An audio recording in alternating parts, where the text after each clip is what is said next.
The Dyatlov Pass incident, when shadows awoke.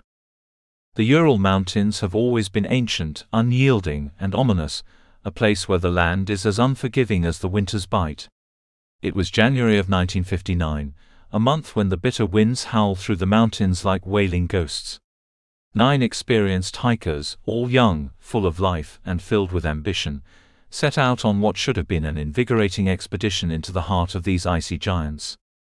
Led by Dyatlov, the group consisted of skilled mountaineers who were no strangers to harsh climates. They had survived freezing temperatures, perilous terrains, and the cruelty of nature many times before. But this time something else waited for them, something they had not prepared for.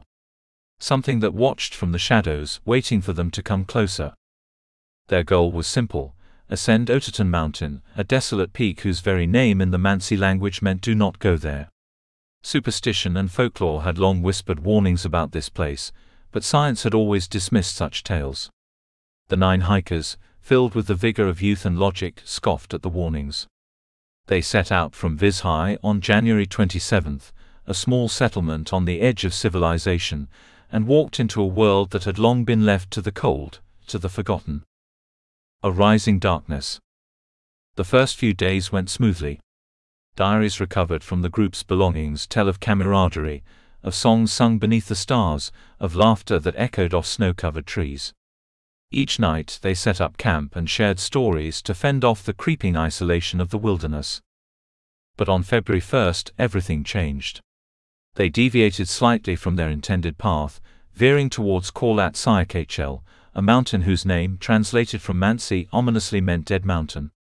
Snow began to fall heavily, reducing visibility, but the experienced group decided to press on, making camp on the slopes of the mountain. It would be their last camp. The first unsettling sign came weeks later when the group failed to check in at the scheduled time. Friends and family grew worried, but it wasn't until February 20 that a rescue team was sent to search for them. What they found buried in the snow was not the scene of a mere accident. It was a scene of pure horror. The tent was discovered first, half buried under snow, torn open from the inside as if in a frantic escape. The rescue team was immediately perplexed. There were no signs of an external attack, no footprints approaching the tent. The cuts made to the fabric were sharp, deliberate, and done in such a rush that it seemed as though the hikers had been fleeing from something inside the tent, rather than outside. Scattered barefoot tracks led away from the campsite, disappearing into the thick snow and cold. Something had driven them into the night, into the deadly cold, without even their shoes or proper clothing. The temperature was well below freezing, a place where frostbite set in within minutes. Yet the hikers had run, as though something far worse than the bitter cold chased them. The first bodies. The searchers followed the tracks downhill, to the edge of the forest where they found the first 2 bodies. Yuri Krivonishenko and Yuri Doroshenko, both clad in nothing but their underclothes, were lying under a cedar tree, their hands raw, the bark stripped from the trunk. They had tried desperately to climb the tree, perhaps to escape whatever had been following them, or to see something in the distance. Their faces were frozen in expressions of terror.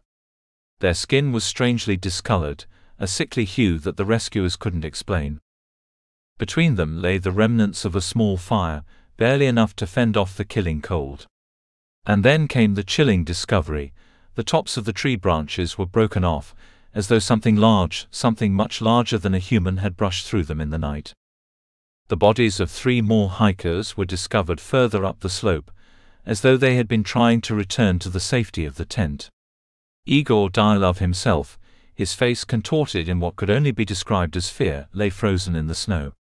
His fists were clenched, his body twisted as though he had fought with everything he had to survive.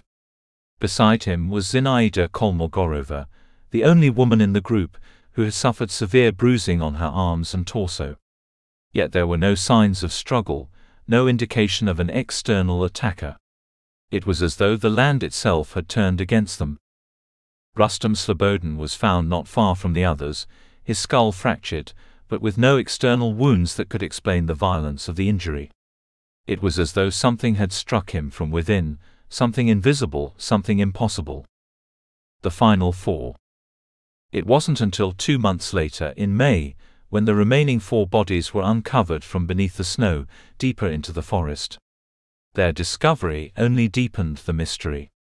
Lyudmila Dubinina, Semyon Zolotaryov, Alexander Kolevatov, and Nikolai Thibault-Brinol were found in a small ravine, huddled together in what seemed like their final moments of terror. But it was their condition that horrified the rescuers most. Lyudmila's chest had been crushed, as though by an immense force, something no human could have inflicted.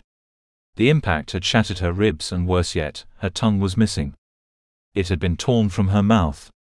Semyon Zolotaryov, too, had suffered the same crushing injuries to his chest, as if he had been struck by something colossal.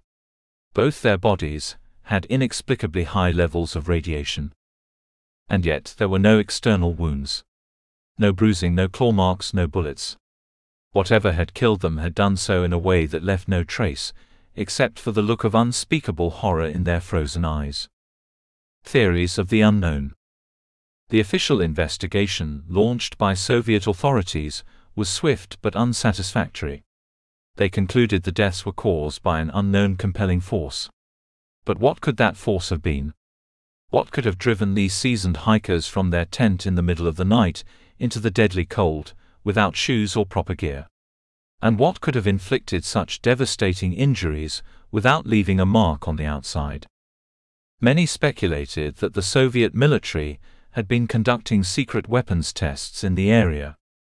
Some claimed that strange lights in the sky had been seen by other hikers nearby, orange orbs that hovered silently over the mountains. Could the group have stumbled upon something they weren't supposed to see? Others whispered darker tales of ancient spirits that haunted the mountains, waiting for intruders to dare trespass on their sacred lands. The local Mansi tribespeople had long spoken of strange occurrences in the area, of footsteps heard in the night, of shadows that moved without light. The land is cursed, they said. It does not forgive. Then there were the UFO theories. Those who believed that the orange orbs seen in the sky were not military flares, but something otherworldly. Could the hikers have encountered something far beyond our understanding, something from the stars that watched them with cold, alien indifference? There were even whispers of government cover-ups, of files sealed away from prying eyes.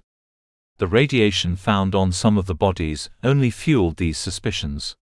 Had the Soviet Union been testing some new weapon, something too terrible to reveal to the world? The haunting conclusion. To this day, no one knows for sure what happened to the 9 hikers at Dyatlov Pass.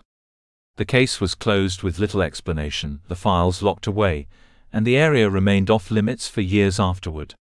But those who have visited the site claim that it is not a place of peace. They speak of a cold that is more than just physical, of an overwhelming sense of dread that hangs in the air, as though the land remembers. Igor Dyatlov and his group set out into the mountains full of hope and courage. What they encountered in the snowy wilderness, no one will ever truly know. But they left behind more questions than answers, and their deaths remain one of the most chilling unsolved mysteries in history. Now, when the winter winds howl through the Ural Mountains, locals still whisper the name of the pass where the 9 hikers met their end. They speak of shadows that move in the night, of footsteps that echo through the snow long after the living have gone. And they remind those who dare venture too close. The mountains keep their secrets well, and some things are better left alone. For in the dark, in the cold, something still watches. And it waits.